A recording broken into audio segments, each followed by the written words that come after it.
Bonsoir tout le monde. Merci d'être là malgré cette pluie battante, parce que c'est pas facile de sortir. Oui. Je vous présente Gilles Modica, qui vient pas souvent nous rendre visite. On le regrette un peu, il se fait rare. Oui, là, mais j'habite maintenant dans le sud de la France, donc Aix-en-Provence. Vous avez fait un mauvais choix là.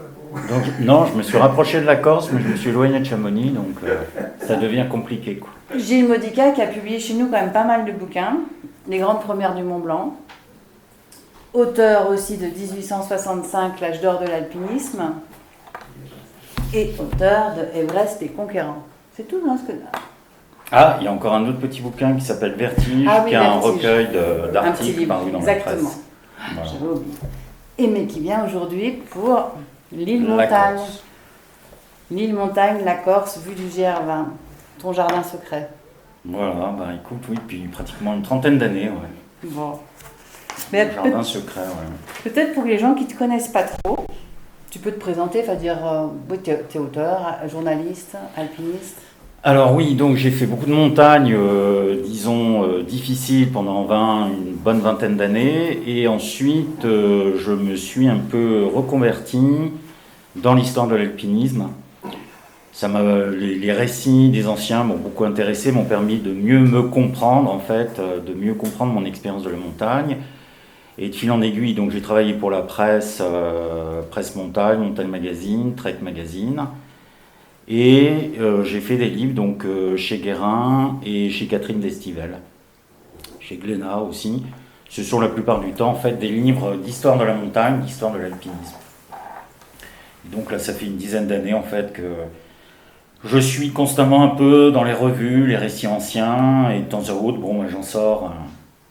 Alors soit un livre où je retraduis aussi une partie de mon expérience, par exemple dans le massif du Mont Blanc, soit un livre qui est plus un livre d'érudition, par exemple sur l'Everest. Mais en fait, mon expérience de la montagne, en particulier des situations difficiles, m'a permis justement de pouvoir à la fois mieux lire et mieux exprimer, disons que voilà, ce que j'avais pu ressentir à certaines époques. Et disons que le livre qui a été le plus personnel, c'est Les Grandes Premières du Mont Blanc. Voilà. J'ai beaucoup grimpé dans le massif. Mais on va revenir à la Corse. Mais là, dans ce livre, je trouve que tu parles beaucoup de toi. C'est rare que tu parles de toi, en fait. Alors là, donc en fait, je suis allé en Corse, mais enfin j'y vais depuis une trentaine d'années. Donc j'ai fait énormément de montagnes relativement faciles en Corse, du ski, de la raquette, un peu d'escalade. J'y vais en général hors saison en fait. C'est ce que je dis dès le début. La Corse en été, c'est mort, c'est pas la peine. C'est cher, c'est... Tu vas pas pour la plage quoi. Non, j'y vais pas pour la plage, non. Donc juillet, août, juin, juillet, août, c'est pas la peine. Et donc l'île Montagne, là aussi j'en parle dès le début. En France, il y a un problème, c'est les départements, comme vous voyez, comme par exemple en Isère. C'est une entité administrative qui n'a pas de réalité.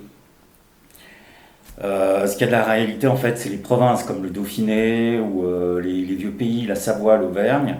Et ce qui est bien encore, justement, c'est que vous avez là, peu importe les départements, vous avez une île. Vous avez une réalité géographique, une entité bien définie, naturelle, culturelle.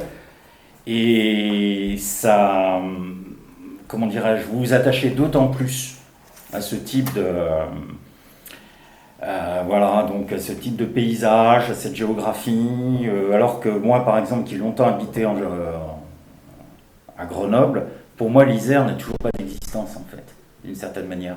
Parce que l'Isère, c'est à la fois le Dauphiné, c'est le Lyonnais, c'est pratiquement aussi c'est aux limites de la Haute-Provence. Attends, on va y venir. Je vais lire un petit peu, parce que si tu fais tout le bouquin sans que je lise, Non. Il faut que les gens ils entendent ta musique, qu'ils entendent un peu... Voilà. Non, on va revenir à toi. Je ne suis pas corse. Je n'ai aucune ascendance corse dans mes aïeux méditerranéens. Je n'ai pas de cousin à Bastia ou de grand-oncle dans un cimetière de Lille. Je n'y possède rien. Je n'habite pas la Corse, Mais j'ai souvent la tête en Corse, quand je n'y suis pas, la tête au grand air d'une île que je connais peut-être mieux que mon département d'adoption, l'Isère trop mal défini à mon goût, abstraction administrative sans réalité géographique. L'histoire ne modifiera jamais les limites de la Corse. C'est l'île à la forme immuable, immédiatement reconnaissable sur toutes les cartes de la Méditerranée. La mer a fixé ses frontières, la nature l'a créée. Sans racines corse, je me suis enracinée dans l'île à la sueur de mes ascensions et de mes vagabondages dans la montagne, si changeante, si vaste. Monter, c'est changer de climat. Marcher, c'est agrandir l'espace de son voyage. Mes racines, la Provence par ma mère, la Sicile par mon père, je porte le nom d'une ville moyenne à l'extrémité sud de la Sicile, près de Capo Passero, dans une montagne d'oliviers, d'amandiers et de vignobles. Ma grand-mère, née Rossito à Avola, au sud-est de Syracuse, resta en vêtements noirs une fois veuve. Mon grand-père, né à Tunis dans une famille originaire de Pantelleria, cette petite île entre la Sicile et la Tunisie, célèbre pour son vin, quitta en 1911 la Tunisie pour le Maroc dès l'âge de 15 ans. Manœuvre, puis maçon, naturalisé français, de chantier en chantier, il fit sa maison et sa vie à Rabat, dans le quartier européen de l'Agdal, jusqu'à sa mort en avril 65. Tous deux sont enterrés dans un cimetière de Toulon. Quand je regarde des images de la Corse d'autrefois, des portraits de femmes en vêtements noirs au lavoir, c'est ma famille de Sicile qu'elles évoquent, le monde de mes aïeux. Ça explique un peu... Oui, il y a aussi cette attirance, c'est-à-dire que, bon, effectivement, je suis plutôt un vieux méditerranéen, des deux côtés de la famille. Et j'ai connu...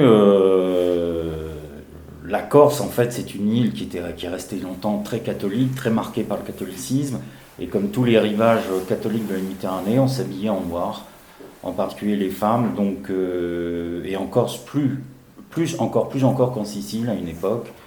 Les femmes étaient toujours veuves ou de quelqu'un d'une certaine manière, c'est-à-dire d'un proche, d'un cousin, d'un mari. Elles prenaient le vêtement noir. Et j'ai connu ça dans ma famille, voilà. Donc quand je suis allé en Corse, là, c'était une trentaine d'années, maintenant il faut quand même reconnaître que les traits de l'île, la population de l'île est de plus en plus mélangée comme partout, mais c'est vrai que vous trouvez en Corse, effectivement, ce vieux fond méditerranéen qu'on trouvait partout en Méditerranée occidentale, dans les usages. Alors bon, après il y a des particularités corse, il y a la Vendetta et ainsi de suite, mais voilà. C'est le folklore. Une île à la superficie démultipliée par ses montagnes, ses vallées, ses versants accidentés de 1500 à 2000 mètres, comparables aux versants des Alpes. L'immense versant est du Monte Cardo se voit depuis les orangers de la plaine d'Aleria à 40 km de distance. Un versant froid, défendu par une jungle d'arbustes 2 à 3 mètres, d'aulmes bas ou rampants, le Bachou, où les sangliers se réfugient en période de chasse. Le Monte Cardo, sommet abrupt aux rampes d'aulmes et de fougères entre dalles et piliers, est un colosse, comme le Monte Padro, dans le nord de l'île, et quelques autres sommets, tous plus ou moins ensauvagés depuis le recul du pastoralisme. Tous déroutants de masse, de stature, de hauteur. Un seul exemple, un seul chiffre, 1800 mètres de dénivellation, du village d'Asco, qui est à 600 mètres, village suspendu dans une pente de genévrier, au sommet du Monte Padro, 2390 mètres. C'est la dénivellation de la Bérarde à un sommet de Loisan, tel que la tête nord du Roplat, 3442 mètres, ou la grande aiguille de la Bérarde, 3420 mètres. Oui, alors ce qu'on ignore souvent, c'est qu'en Corse, il y a plus d'une centaine de sommets qui font plus de 2000 mètres, et vous avez des grands sommets, et en plus les départs souvent c'est à basse altitude, et donc vous arrivez à des dénivellations très importantes, comme par exemple le Monte Padro, effectivement, le Monte Bianco, c'est pareil, c'est 1800 mètres, ce qui est énorme. Là, pareil, c'est dans le massif du Mont Blanc, vous avez, pour monter au sommet du Mont Blanc, vous avez 3500 mètres, enfin un peu plus, mais vous avez les dénivelés moyens, en général, c'est 1500-2000. C'est comme si on regarde les aiguilles rouges, en fait, depuis ici. Un peu. Non, c'est presque plus haut, parce que là, ici, on est à 1000 mètres. Non, 2000 mètres, c'est déjà c'est le sommet du Peigne, par exemple. Ouais, c'est le quasiment. Ouais. Ouais, ou le Buet, ouais. C'est énorme. Hein. Ouais. Surtout qu'elle n'est pas très large, cette île. Hein. Non, elle n'est pas très large. Non. Le GR20, Fralimonti s'accomplit du nord au sud, de Calenzana à Conca, on dit Conca, oui, ouais, c'est Conca, ça. ou à l'inverse du sud au nord. Donc en fait dans la longueur, hein, Mhm. par le même itinéraire. L'effort est plus progressif en allant du sud au nord avec des étapes en plateau, en crête ou à flanc dans des forêts de gros hêtres et de pins laricio. Ces étapes mettent en jambes avant les gros dénivelés du nord, 180 km au total, 11 000 mètres de dénivelé positif. Chacun au départ d'un col ou d'un refuge pourra ajouter un ou plusieurs sommets à son parcours. Le prestige du GR20 n'a cessé de grandir en France et dans le monde. Le plus difficile des GR de France et de Navarre devient parfois sur Internet le sentier le plus dur d'Europe, ou mieux encore, le sentier le plus dur du monde. N'en jetez plus. Le superlatif absolu, c'est le chant des sirènes, personne n'y résiste. Pour tous les sites, pour tous les guides papier, le même refrain, la même rengaine. C'est le plus beau des sentiers, la perle du Nil déjà recommandée par son superlatif grec, Calistée, la plus belle. Oui, alors, le GR20, en fait, il est devenu, c'est quasiment une institution internationale maintenant. Donc, alors déjà pour les Français, il est très fréquenté par les Français. Et en fait, sur le GR20, maintenant, vous trouvez effectivement pratiquement la terre entière, y compris des Chinois en hiver, bon, des Européens de l'Est, bien sûr, Sud-Américains. Et il y a une espèce d'inflation, en fait, parce que bon, longtemps, dans les années 70-80, on disait que le GR, c'était le plus difficile des GR français. Ensuite, on a dit effectivement, ben, c'est le plus difficile, c'est le plus alpin. Et puis, bon, ben, il y a eu une inflation, donc maintenant, c'est pas seulement le plus difficile des GR d'Europe ou des sentiers d'Europe, c'est devenu le sentier le plus difficile du monde. Donc du coup, ça fait un espèce de... ça aimante un peu tout le monde, toutes sortes de gens, quoi. Alors bon, c'est assez amusant parce que vous avez aussi des familles, hein, mais il y a énormément de gens, de gars qui viennent pour faire le sentier le plus difficile du monde, quoi. C'est amusant, parce qu'en fait, il n'est pas si difficile, loin de là. Alors, une des particularités de la Corse, vent du sud, souffle des sables du Sahara, circonstance atténuante pour les crimes dans le droit turc à l'époque ottomane. Fléau de la Sicile, selon tous les écrivains siciliens du prince de Lampedusa, auteur du Guépard, à Leonardo Sciascia, facteur de cauchemars, de lubies, de pulsions, déneigeant en hiver, liquéfiant et desséchant en été, dans une même bouffée, gluant dans un ventre de chauve-souris, écrivait le romancier sicilien Brancati, le sirocco est un vent aussi capital dans le climat de la Corse que le libeccio. Son influence se fait sentir dans toute l'île, particulièrement sur la côte orientale qu'il prend en écharpe, pénétrant jusqu'au bassin intérieur de Corté de Ponteleccia, un petit bourg sur le Golo, longtemps infesté de malaria en été, comme les côtes de l'île. Le guide Johan de la Corse date de 1903, recommandait en cas de séjour dans le bourg de ne pas sortir avant que le soleil soit dans le plein et de rentrer bien avant qu'il se couche. Le sirocco excite les moustiques. L'air du sirocco est humide, oppressant, lourd de poussière saharienne. Je souhaitais une année m'installer à Bastia, mais selon de grands connaisseurs de la Corse comme Jacques Camisan, le sirocco est roi à Bastia. Il soufflerait 5 jours par an, presque aussi fréquent à Bastia que le sirocco, 90 jours par an selon le même auteur, le Levante, vent du nord-est, n'affecte que la côte orientale. En hiver, le Levante amène la pluie et parfois des jours de pluie diluvienne qui tombent en neige sur la chaîne centrale et sur le massif de la Castagniccia, accolé à la côte orientale. On appelle ça des retours d'est. On citera pour être exhaustif 2 autres vents, la tramontane, le vent du nord, et la grécale nord-est, de moindre importance. Le caractère corse, bile, susceptibilité, nervosité, a beaucoup troublé les historiens et les romanciers du XIXe siècle. On a cité la malaria qui sévissait alors sur toutes les côtes de l'île dans les causes possibles de ce mauvais caractère. La malaria a disparu, la susceptibilité persiste. Le vent règne et gouverne en Corse. C'est la plus sensible, la plus suggestive, la plus mémorable des réalités corses. Le trait dominant du climat de l'île pour un type comme moi, campeur et randonneur en toute saison, singulièrement attentif au sens du vent et aux frissons de sa toile de tente, un facteur climatique aussi important que le vent n'est probablement pas étranger à certains excès dans l'histoire décousue de la Corse. Donc c'est l'île du vent, alors plus. Alors non, la Corse, c'est vraiment l'île du vent. C'est-à-dire que bon, très honnêtement, moi j'ai beaucoup grimpé dans le massif du Mont Blanc. J'ai jamais eu des vents dans le massif du Mont Blanc comme j'ai eu des vents en Corse. C'est pareil dans les Alpes, autour de Grenoble. Bon, vous avez des gros coups de vent, mais vous n'avez pas des coups de vent effrayants comme en Corse. Bon là, il suffit de les bulletins météo, de les écouter. Souvent au Cap Corse, vous avez des vents à plus de 200 km/h. Et pourtant, on pourrait penser que les montagnes... Mais non, parce que justement, c'est une île, c'est au milieu de la mer. Donc le vent passe sur la mer. Quand vous avez un coup de Mistral en Provence, vous avez aussi une Mistral en Corse. C'est un Mistral qui s'atténue pas sur la Méditerranée, qui prend presque de la force. Et vous l'avez de plein fouet en montagne, en particulier en hiver. Quand vous avez des grosses tempêtes au mois de février qui sont exceptionnelles en Corse.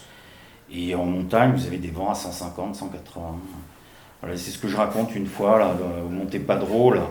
Une fois, j'ai eu des prix, quoi. J'étais vrillé comme une toupie derrière une crête, quoi. Il y a eu un rabattant, et ça m'a balancé dans la pente, quoi. Ah ouais.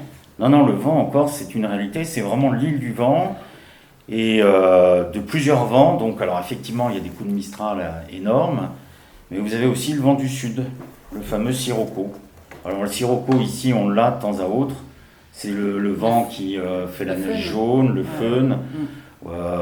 Là, par exemple, quand on parle de changement climatique, ce qu'on oublie de dire, c'est marqué en particulier par la fréquence des vents du sud.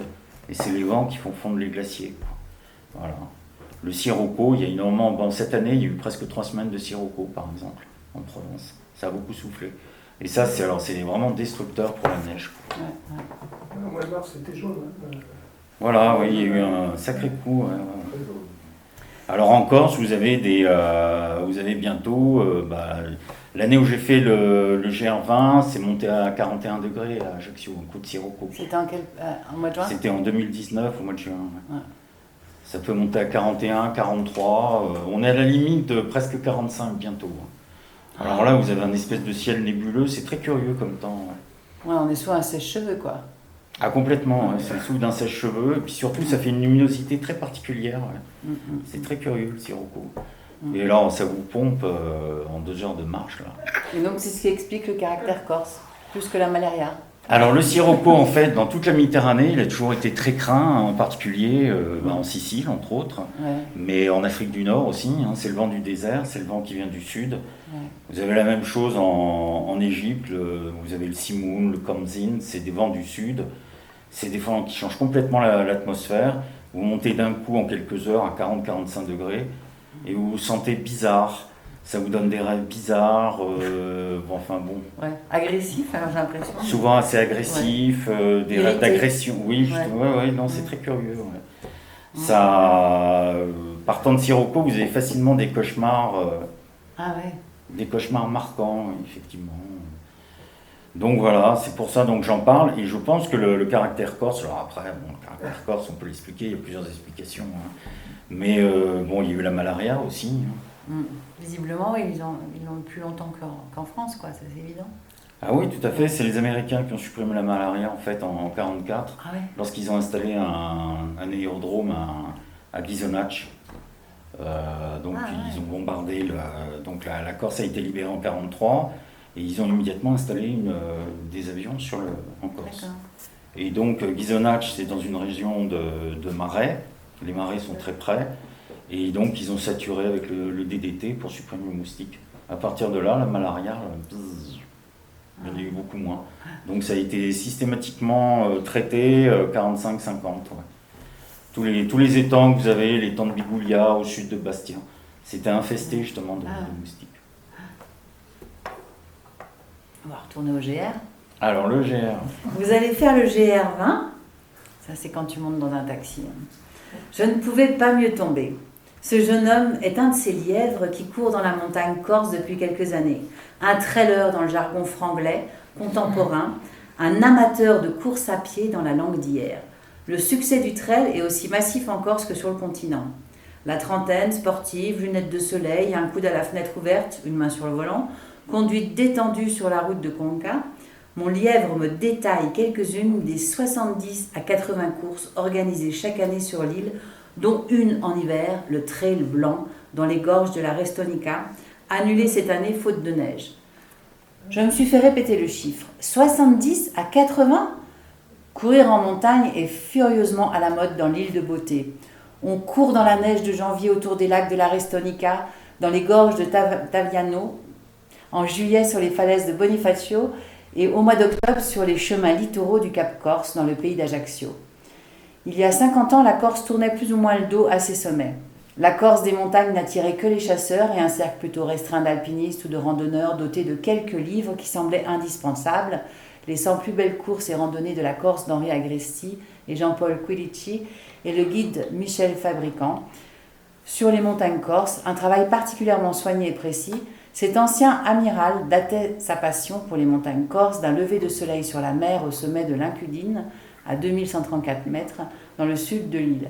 Michel Fabricant fut le principal artisan du GR20, sondé par Guy de Gauss, ingénieur des forêts, et Marcel Schluck, un inspecteur général de la jeunesse et des sports. Avant Michel Fabricant, aucune description exhaustive des montagnes corses n'avait été publiée en français. En fait, c'est incroyable, c'est tout nouveau, quoi. Mais c'est tout nouveau, oui. Par exemple, pour donner un exemple, il existe un guide des escalades en Kabylie de 1948, avant la Corse. C'est-à-dire que les Français étant en Algérie, assez rapidement, ils ont exploré dans le désert, ils ont grimpé, entre autres, Prison Roche. Ah oui, c'est vrai. Et en Kabylie, vous avez ce qu'on appelle en Djurdjura, vous avez énormément de falaises, il y a beaucoup de voies qui ont été ouvertes par des Français, donc des pieds noirs, et le premier guide date de 1948. Ce qui veut dire qu'on a plus grimpé en Afrique du Nord qu'en Corse. Chez nous, quoi, en Corse. Ça a précédé. Ouais. La Corse, ça a été une découverte très très tardive, c'est quasiment les années 60. Mais il y a aussi les Allemands qui sont arrivés. Oui, alors les Français, eux, si je puis dire, ont découvert la Corse après les Allemands et les Anglais. Après les Allemands et les Anglais, c'est sympa quand même. Tout à fait. Mais comment et pourquoi les Allemands sont venus en Corse ? C'était par rapport à la guerre ou... Non, pas du tout. C'était au début du XXe siècle, en fait, par curiosité. Ils savaient qu'il y avait des montagnes, donc ils sont venus, et effectivement, ils ont trouvé ça particulièrement beau. Et il y a eu une tradition, longtemps d'ailleurs, chez les Allemands, c'était d'aller faire le GR20, on appelait ça le GR des Allemands à une époque, dans les années 70. Les trois quarts des randonneurs étaient des Allemands. C'est une très très grande réputation, la Corse, pas seulement donc pour les montagnes, pour la mer, aussi pour le kayak, les descentes, enfin, etc. De terre sauvage, quoi. Qui plaisent. De terre sauvage, oui, et puis très original, parce qu'en fait, dans toutes les îles de la Méditerranée, c'est la plus montagneuse et de loin. Ouais. Ah ouais. Les Alpes, pour les alpinistes anglais du XIXe siècle, étaient un terrain de jeu. C'était dit avec le flegme et l'humour de ces grands connaisseurs agacés par le ton dramatique d'une certaine presse. L'un des plus célèbres alpinistes de la période, Leslie Stephen, titra ainsi ses souvenirs dans les Alpes, le terrain de jeu de l'Europe. Terrain de jeu, l'expression encore courante dans tous les milieux de la montagne, choquait Julie, professionnelle de la randonnée accompagnatrice sur le GR20, en charge des sentiers autour du col de Bavella, où je l'ai rencontré devant la fontaine de Canon. Un terrain de jeu, ça se contrôle. La montagne, c'est la nature, et la nature, c'est incontrôlable. Une erreur d'itinéraire dans le brouillard, un faux pas sur du rocher mouillé par la pluie, un coup de vent glacial sur une arête trop exposée, une brusque averse de neige sur des dalles, ça se paye cher sur le GR20, comme sur n'importe quel sentier des Alpes. Passons sur les accidents d'hiver par avalanche ou par refroidissement. Accidents, tout ce qu'il y a de plus compréhensible vu la nature du terrain et les extrêmes possibles de l'hiver. On sera plus étonné par les tragédies du printemps ou de l'été corse. Le corps se refroidit vite vers 1500 mètres, 2000 mètres aux altitudes du GR20. Un coup de vent fait la pluie et le beau temps. La chance ou la malchance d'une journée de marche ordinaire. Il faut d'autant plus craindre la tempête qu'on chemine en crête ou en plateau sur le toit de la Corse. Engagement tout relatif, il existe de nombreuses échappées sur les deux flancs du GR, de multiples chemins vers des vallées protégées. Encore faut-il connaître ces chemins ou les repérer à temps avant la bourrasque. Dans les premiers jours de juin 2002, fouettés par les vents et la pluie sur le plateau de Cauchion, sous l'Incudine, 4 randonneurs de la Moselle se réfugièrent dans un refuge non gardé du plateau vers 1400 mètres. L'un d'entre eux, une femme de 49 ans, mourut dans la nuit d'hypothermie et de fatigue. Les 3 autres randonneurs, très affaiblis, furent évacués sur l'hôpital d'Ajaccio après cette nuit d'épreuves impensables pour qui sous-estime le vent de l'île. Plus récemment, fin 2007, un coup de vent neigeux fit 3 morts par hypothermie en divers lieux du GR20. On a l'impression quand même qu'il y a énormément d'accidents là-bas. Hein. Non, alors ce qu'il y a, c'est que j'ai recensé les accidents donc sur une vingtaine d'années. Donc parce on arrive. Oui, non, on se dit, dangereux, c'est quoi là? Plus dangereux que le Tour du Mont Blanc. De fait, c'est plus technique que le Tour du Mont Blanc, ouais. Le GR20. Donc, ouais. Oui, c'est plus physique, c'est plus technique. Il faut mettre les mains à certaines reprises. Ouais. Mais non, ce qu'il y a encore, c'est qu'on y va, c'est la Méditerranée, donc on y va décontracté. On y va souvent, effectivement, avec très peu de vêtements. Ici, on s'habille. En Corse, on se déshabille. C'est l'inverse. Donc, du coup, là, dans la mesure où vous êtes tout près de la montagne, il suffit quoi, 1 heure de voiture. Vous partez de la côte, il fait 30, 35. Ouais. Vous montez, vous n'avez pas grand-chose, vous partez en pull. Et c'est pour ça qu'il y a eu un certain nombre d'accidents. En général, c'était des touristes ou des randonneurs de la journée qui se disaient, tiens, il y a un GR dans le secteur, on va aller faire une petite étape. Et d'un coup, le vent tournait, et 2 heures plus tard, ils se retrouvaient en tenue de plage, ou à peu près, à 2000 mètres. Et donc, c'est là que ça peut aller très très vite. L'hypothermie, effectivement, en tenue de plage. Alors en plus, si les gens n'ont pas le réflexe de se protéger du vent, là, c'est réglé. Ça peut aller très très vite. Mais non, évidemment, hein, c'est pas le carnage. Hein. C'est simplement que je recense les différents accidents sur une vingtaine d'années pour illustrer un peu le propos. Quoi. Donc dans le livre, tu racontes aussi, tu racontes pas mal de choses, tu reviens en arrière, en avant, enfin, tu es aussi dans ta balade, donc dans le dernier GR que tu as fait, donc qui était au mois de juin. Bientôt midi. Je peine. L'ardeur du soleil dans la remontée sur le col de Bavela me rappelle des heures torrides de Castille après Burgos, le chemin de Compostelle par 40 degrés à l'ombre sous un parapluie en guide d'ombrelle. À 5 minutes du col de Bavela, où je m'attends au pire dans la variante alpine, probable fournaise car orientée sud, je ne résiste pas au plaisir de me rafraîchir à la fontaine Canon, aux pierres tapissées de nombrils de Vénus. Canon signifie tout bonnement canon.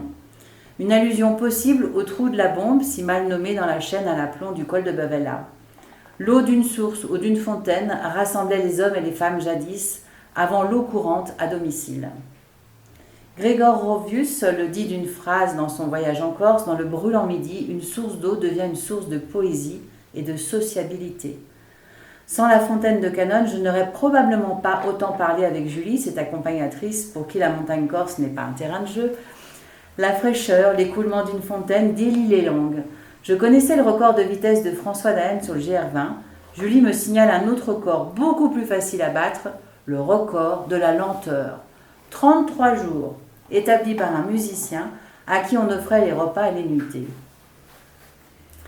Blonde, enjouée, bien en chair, femme du continent, séduite comme tant d'autres par l'île de beauté, employée du parc pour l'été, Julie me laisse deviner certains ennuis vieux comme le monde, comme dans toutes les communautés, des jalousies inévitables. Vivre en Corse, et surtout travailler en Corse, y faire sa vie, y gagner sa croûte, soulève d'autres problèmes qu'un voyage de voyeur ou qu'un raid de randonneur. Julie, qui m'a tutoyé d'office, s'entend bien avec les hommes corses, trop bien pour les femmes de ces messieurs. Ouais, voilà, c'est... C'est le Sud. C'est le grand classique, hein. C'est un grand classique, oui, là, de toute façon, à Chamonix, c'est pareil, hein. Oh, je pense pas, non. Non, je pense pas. Non. Non, enfin, des jalousies peut-être, mais il n'y a pas Non, mais les jalousies, les on-dit, les rumeurs, les ragots et ainsi de suite. Par contre, oui, effectivement, encore, dans la mesure où c'est une île, ici, il y a énormément de brassage.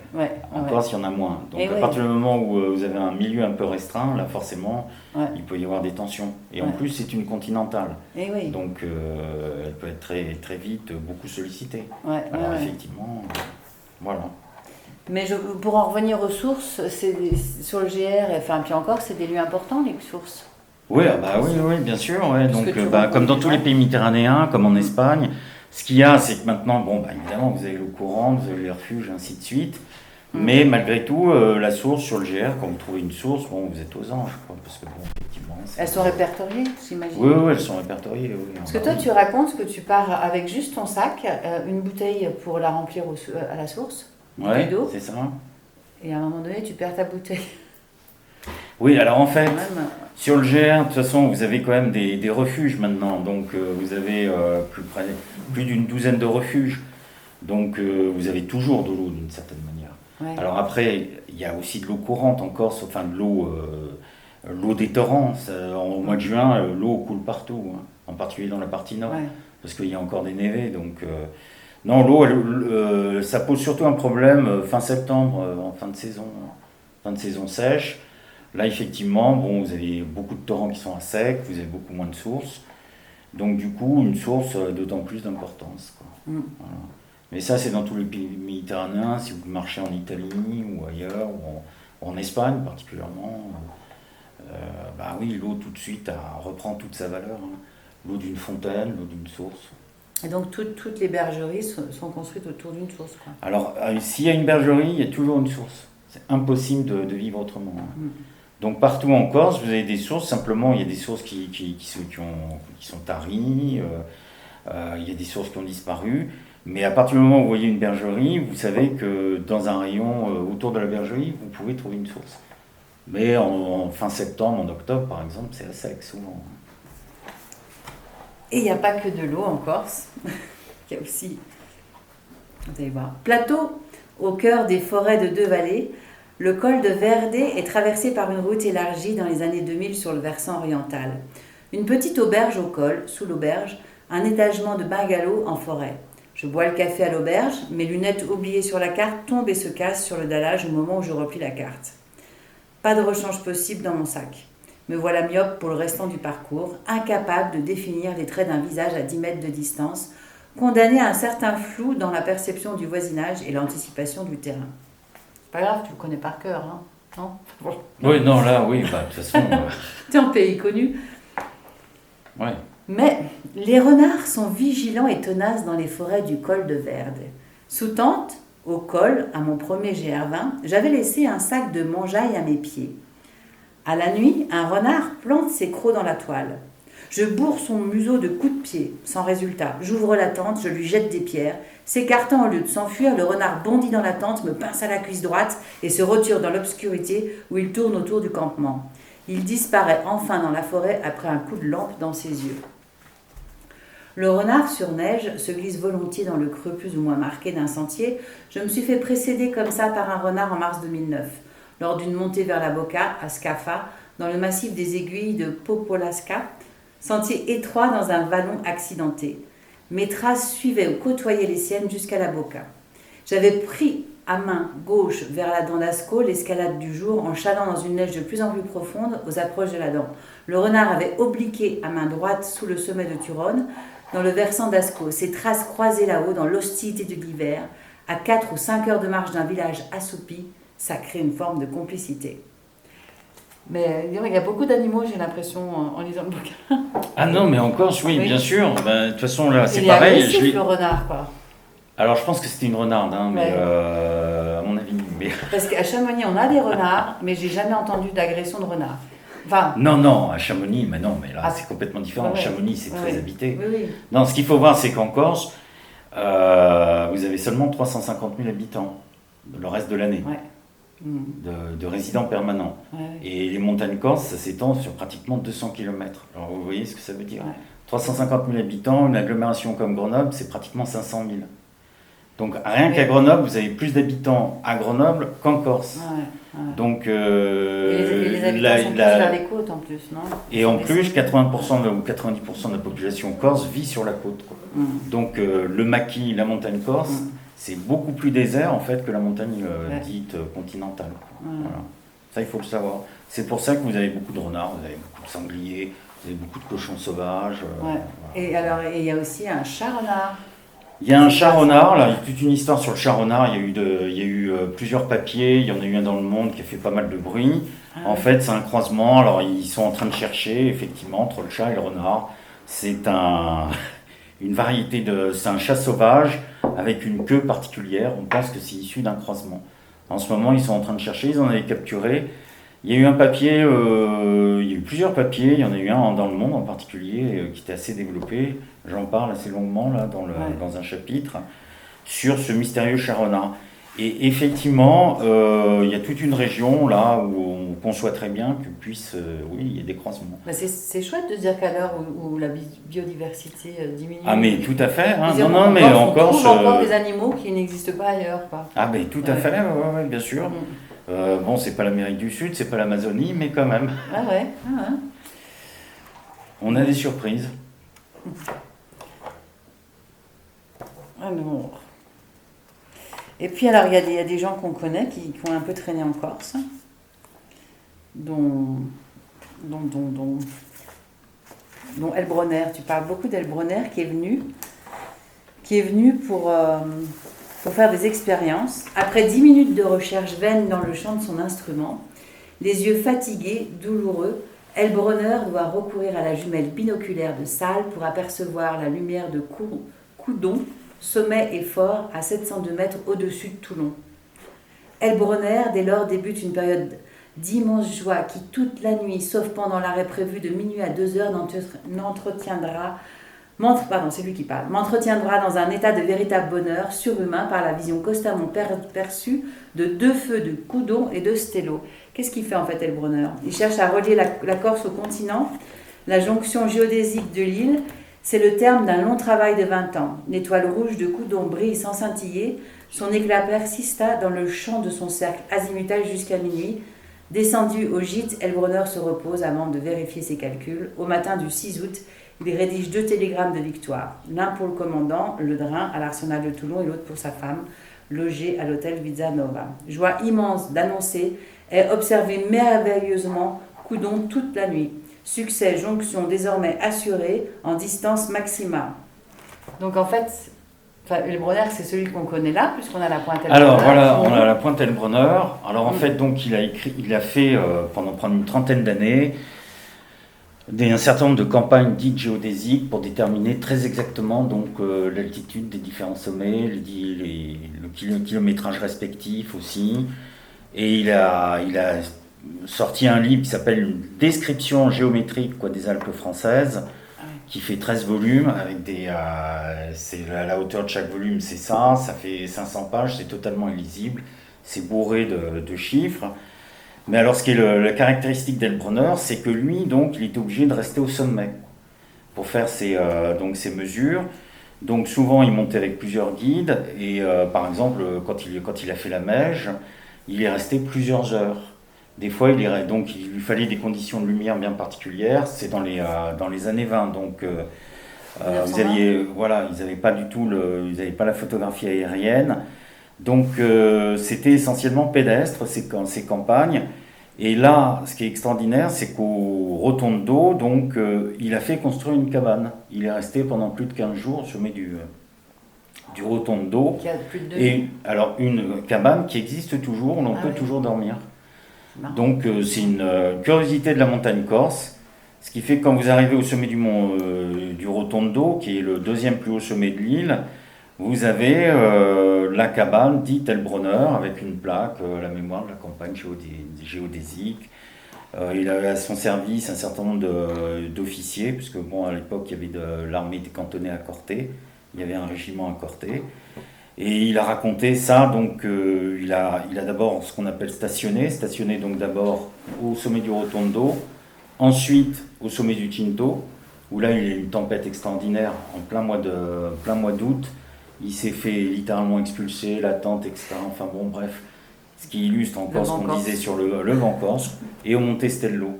Et il a écrit, c'était sa dernière campagne, donc on sent, il l'a décrit avec une certaine passion, avec du sentiment. Souvent, c'est un style un peu froid, ses écrits. Mais là, tout ce qu'il a pu écrire sur la Corse, sur sa campagne en Corse, est particulièrement, effectivement, touchant. Ouais. Voilà. Et c'est peu connu. Ça devait être émouvant quand même de voir les lumières de la côte. Voilà, tout à fait. Alors, il raconte ça très très bien. Alors, moi, je suis allé plusieurs fois au sommet du Rotondo, mais en général, sur un sommet, vous restez quoi? Même en Corse, vous restez 2 heures au maximum ou 3 heures. Ah ouais. Et là, effectivement, du coup, on se met un peu à l'envier parce qu'on se dit, tiens, voilà, Passer la nuit, il est resté plus de 15 jours. Mm. Il y a eu un vent terrible d'ailleurs, c'était en plein été, mais il faisait froid, il y a eu du vent. Et c'est vraiment, bon, moi je conseille, j'en ai parlé parce que c'est assez peu connu. Et le GR20 passe pas très loin du Rotondo. Il y a quand même 3 heures. Ouais, il faut 3 heures à peu près, 2h30, 2h30, 3 heures de Petra Piana. Donc ça vaut le coup pour certains éventuellement de rester une journée de plus à Petra Piana, le refuge, et d'aller jusqu'au sommet du Rotondo. Voilà. Quand on fait le GR, on fait aucun sommet en fait. Si on fait l'Inkudin, on fait le premier grand sommet du sud, là, c'est l'Inkudin, c'est à 2000 mètres, on y passe obligatoirement. Ouais. D'accord. Et l'Inkudin, c'est pareil, c'est un point de vue exceptionnel, c'est un grand plateau, ça veut dire l'enclume, l'Inkudin. C'est un très haut plateau sur 8 km qu'on appelle le Cochion. C'est exceptionnel parce que vous avez des hêtres qui sont plus que séculaires. Et c'est très connu en Corse. Là, vous avez des sources partout, vous avez de l'eau qui coule. C'est une très grande curiosité, l'Inkudin. C'est le sommet donc le plus au sud, le plus grand sommet au sud, l'Inkudin. Est-ce que tu disais qu'il vaut mieux commencer par le sud? Tout à fait, sauf que le sud, tu as quand même 2 étapes précédentes par les aiguilles de Bavella qui te permettent de mettre en jambes. Et l'Inkudin, il reste la montée à l'Inkudin, elle est quand même bien tracée, ça fait quoi, 600 mètres de dénivelé au départ du refuge. Non, c'est haut, mais c'est assez pépère. Ouais. Et c'est un très beau granit. Ouais. Non, moi je pense qu'il vaut mieux partir du sud, hein. Je sais pas si... S'il y en a qui veulent le faire. Qui veulent le faire, Je confirme. Ouais, à mon avis, il vaut mieux partir du sud. La première étape par le nord, elle est vraiment rude. Elle est vraiment rude. Les 3 ou 4 premières étapes du nord, en plus, c'est du caillou, c'est affreux. Donc, il vaut mieux le faire dans l'autre sens, à mon avis, partant du sud. Ouais. Et en combien de jours en partant du sud Après, c'est toujours pareil, on peut prendre son temps, marcher assez vite. Moi, je marchais assez vite, je l'ai fait en 9 jours. Et juste la dernière étape, j'ai fait une demi-étape parce que j'étais déjà monté à un refuge qui avait brûlé entre temps, donc je me suis dit je ne vais pas remonter à ce refuge. 10 jours c'est rapide, 15 jours c'est la moyenne, il y en a qui le font en 18-20 jours. Il y a des agences qui proposent des GR rapides en 5 jours aussi. Mais là, vous partez léger, des chaussures spéciales. Tu fais tout le tour? Comment? Tu fais vraiment en entier? Oui, tu le fais en entier, en 5 jours. Ouais. Mais ils n'ont pas de sac, en fait ils doublent systématiquement, c'est-à-dire qu'ils font 2 étapes, voire 3 étapes en une journée. Puis il y a une voiture qui amène les sacs dans les... Surtout au refuge, on les attend avec, ils peuvent manger, dormir, etc. Ils se refont une santé, puis après ils continuent. Mais ils partent en basket, en short, un sac léger, juste un peu d'eau, puis c'est tout. C'est assez à la mode de le faire en 5-7 jours, chez les jeunes. Après, les familles, c'est 12, 15. Ouais. 12 jours, il faut déjà bien marcher. Quand même. Puis ça dépend du poids que vous avez. Donc pour des gens normaux qui marchent normalement 12, 15 jours. Ouais, c'est quand même le double du Tour du Mont Blanc. C'est le double du Tour du Mont Blanc, puis honnêtement, c'est beaucoup plus physique que le Tour du Mont Blanc. Honnêtement, le Tour du Mont Blanc, tu mets jamais les mains. Si mes souvenirs sont bons, c'est de la marche. Ouais. C'est tranquille, c'est pépère. Là, il y a quand même des sections où il faut vraiment... vous avez des câbles, ou alors il faut mettre les mains, il ne faut pas tomber. Il y a beaucoup de gens qui se font des entorses ou des jambes sur le GR20. Il y a le PGHM, de toute façon, sur l'île. Il y a le PGHM de Corté. Maintenant, il y a l'hélico. Non, il n'y a pas de souci. Par contre, le portable, il passe pas à tous les refuges.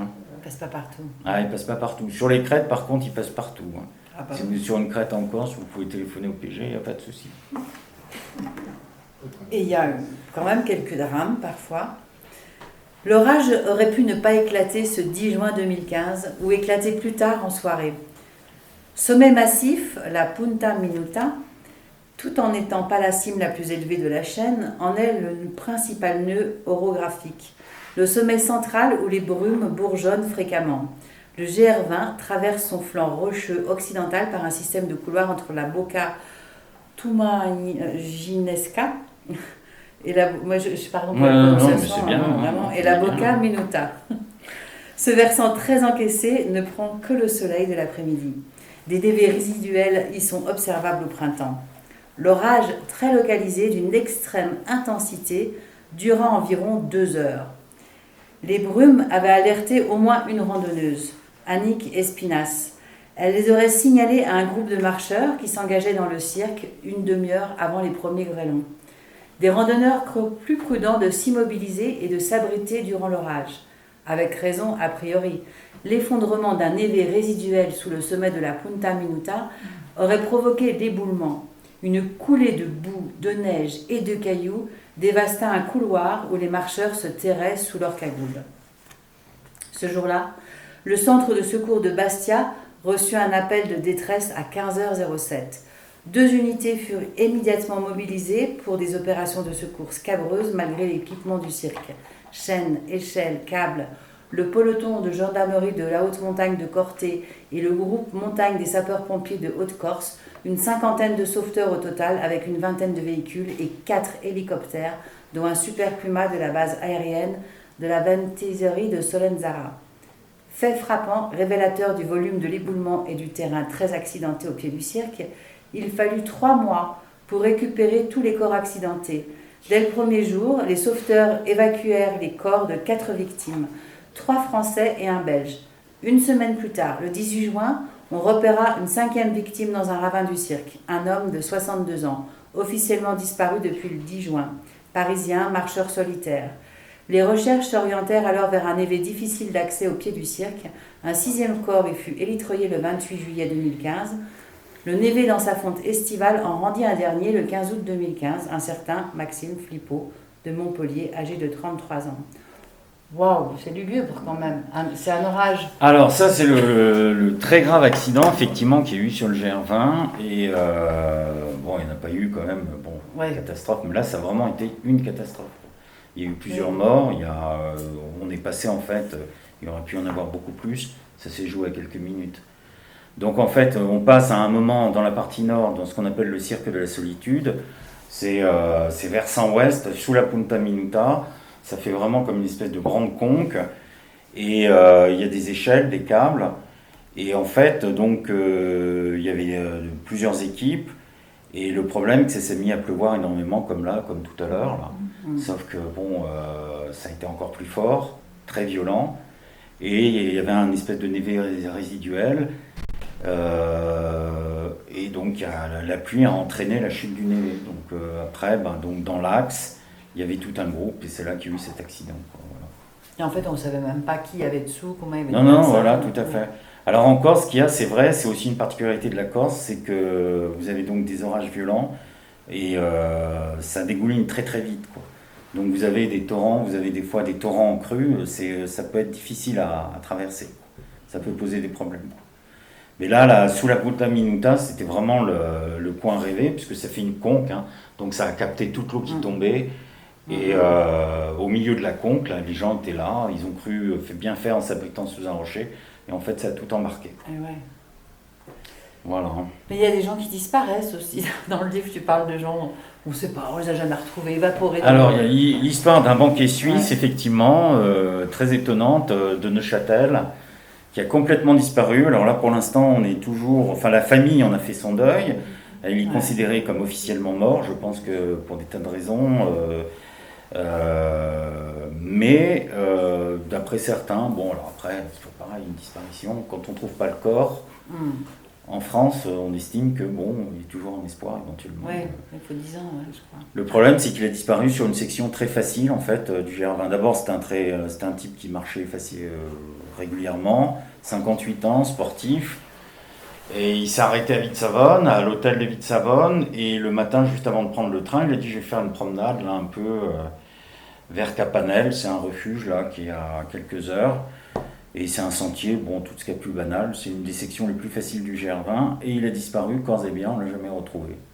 Donc ils ont cherché pendant 3 semaines, des chiens spécialisés, des chiens chercheurs, des chiens renifleurs. Ils ont fait plusieurs battues, et ainsi de suite. Ils n'ont jamais retrouvé le corps, rien, pas un ossement, pas un vêtement, rien, absolument rien, quoi. Donc la famille a elle aussi fait déclencher des recherches, ils ont fait appel encore à une équipe spécialisée. Et bon, au bout de quelques mois, ils ont dit, on ne sait pas. Donc il est déclaré officiellement mort, parce que par ailleurs, il y a eu une enquête en Suisse sur ses comptes et sa vie privée. Il n'avait pas de double vie. Apparemment, il n'avait pas disparu avec sa maîtresse ou sa femme. Il n'avait pas de dette, rien. Donc il n'avait aucun intérêt à disparaître en Amérique du Sud sous une fausse identité. Donc, voilà. Et il n'a pas pu faire une mauvaise rencontre, un chasseur, ou je sais pas, on ne sait pas trop. Non, mauvaise rencontre. Ça, c'est le folklore, Georges ça Hervin, oui, ouais. non, celui-là, non, attends, Ouais. ils tirent pas comme ça, non, au contraire, non.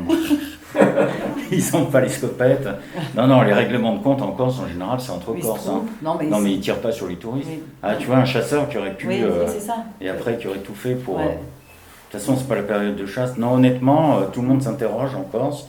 En tout cas, pour la famille, il est mort. Hein. Ouais. Parce qu'ils ont quand même la cartouche facile. Hein. Enfin, moi, j'ai eu un souvenir d'un 14 juillet en Corse, dans un petit village de la Castaneccia. Le lendemain, il y avait des cartouches partout parce qu'ils ils tiraient des balles en l'air pour se dire coucou entre les villages, quoi. Donc, nous, on n'a pas osé sortir. Hein. Ouais. Non, ce qui est vrai, c'est qu'en Corse, il ne faut pas heurter la sensibilité. Moi, je connaissais quelqu'un qui était un écologiste, qui était marié à une Corse. Il est venu s'installer du côté de Belgodère.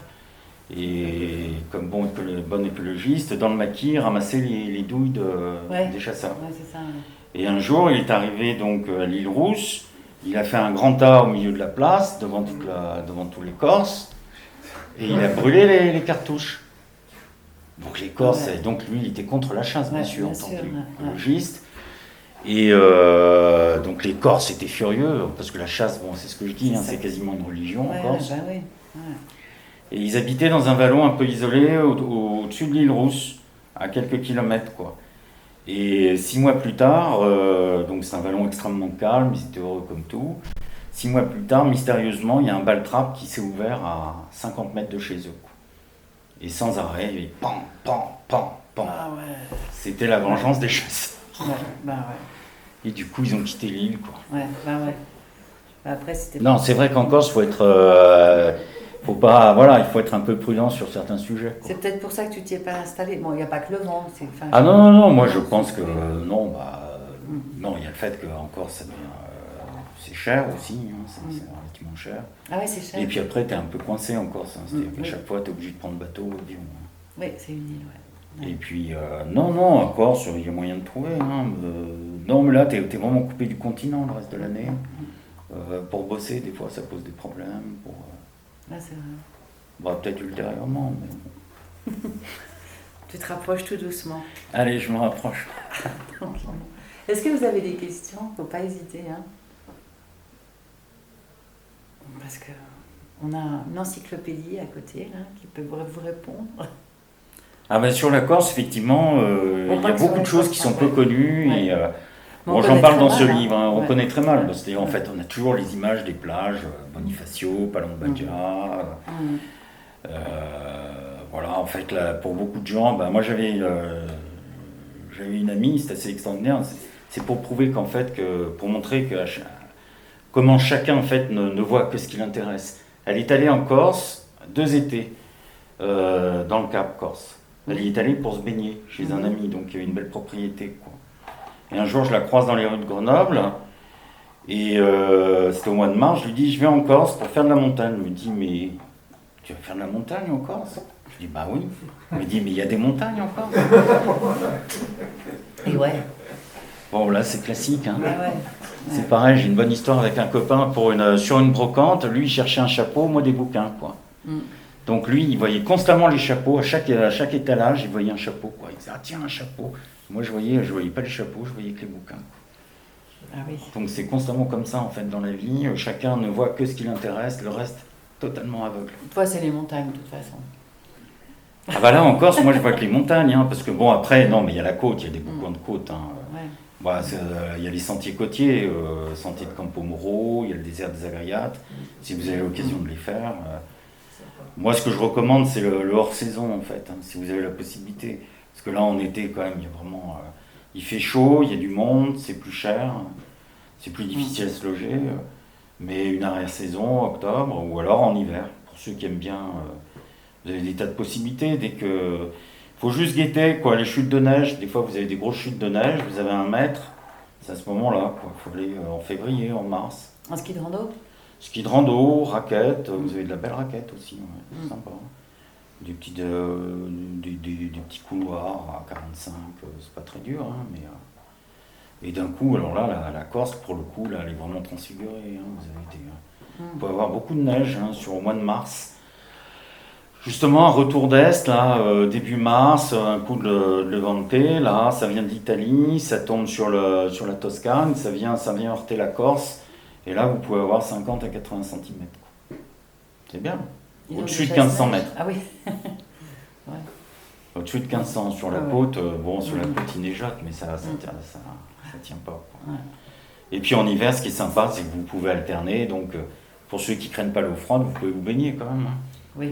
Sur des plages protégées. Je pense qu'on peut se baigner toute l'année. Moi, au mois de mars, il m'est arrivé de me baigner, on descendait de la montagne, on baignait. De toute façon, on se lavait dans les torrents, donc on se baignait au Cap Corse sans problème. Après, non, je sais pas, oui, effectivement, il y a beaucoup de choses à dire sur la Corse. Je pense que c'est un peu la dernière montagne inconnue, entre guillemets, hein, parce que maintenant, ça y est, c'est devenu... vous avez énormément de choses qui sont publiées sur la Corse, sur la montagne corse. Les Corses, en plus, ils ont pris conscience de la richesse qui était la montagne corse, et ils cherchent à développer. Et bon, heureusement, ils avaient des projets de station de ski. Hein.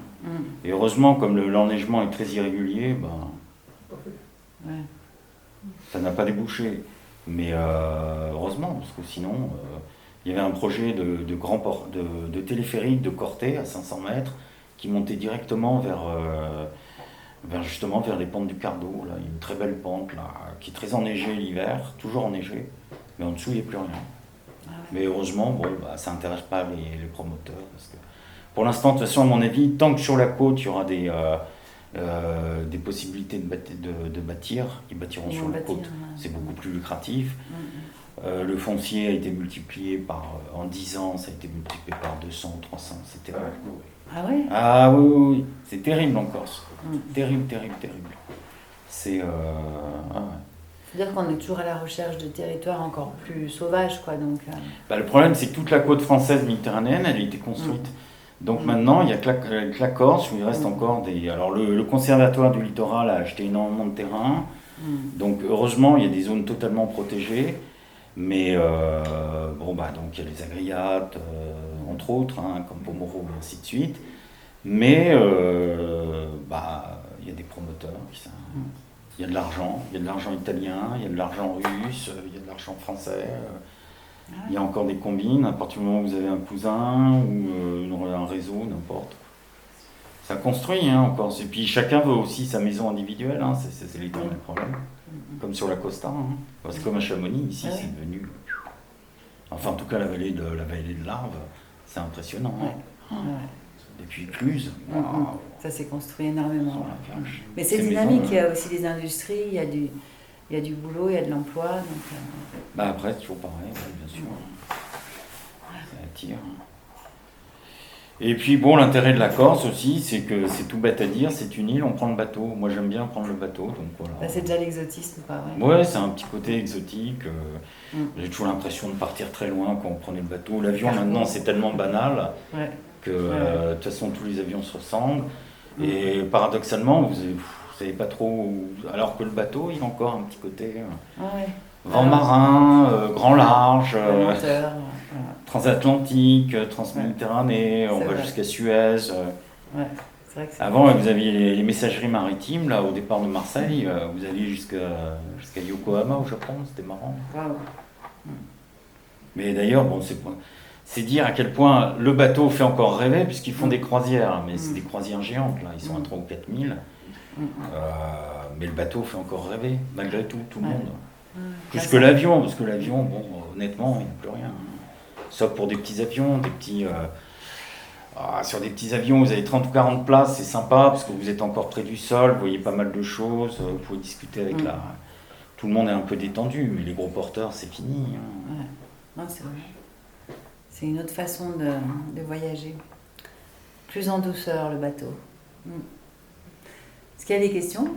Pour les refuges, parce que vous conseillez de faire en dehors de juillet-août, et en octobre, Alors, les refuges, ils sont encore ouverts? les refuges, en fait, ils ferment pratiquement début octobre, la première semaine d'octobre. Avant, ils fermaient plus tôt, mi-septembre, mais là, c'est première semaine d'octobre. Ils ont encore du monde jusqu'à la fin septembre. Donc, oui, vous avez encore des possibilités. Après, il faut se renseigner sur place, ça dépend des années. Parce que bon, là, par exemple, je ne sais pas quel est le temps en Corse, mais si vous avez un automne pourri, ils ferment plus tôt, quoi. Ça semble logique. Et dernière semaine de mai, ouais. Ou deuxième semaine, ou à partir du 15 mai. Ouais. Donc, mais ça, de toute façon, vous prenez les infos sur place. Chaque année, ça peut changer. Ouais. Et à mon avis, ouais, vaut mieux prendre, à partir du moment où vous voulez aller en refuge, vaut mieux réserver quand même. Parce que les refuges sont petits. Alors du coup, ils ont fait un système, vous avez des tentes autour, quoi. Alors en fait, en plus, il y a beaucoup de gens qui préfèrent la tente au refuge, parce que pendant longtemps, il y a eu voilà, des punaises de matelas. Les punaises de matelas, c'est douloureux. Et donc, on réserve la tente ou le refuge? Vous réservez, vous appelez, ils vous demandent, vous voulez dormir en dortoir ou sous tente. À ce moment-là, vous choisissez. C'est curieux parce qu'il y a beaucoup de gens qui préfèrent la tente au dortoir. Donc à chaque fois que j'ai dormi en dortoir, il n'y avait pratiquement personne. C'est marrant. Ouais, c'était sympa.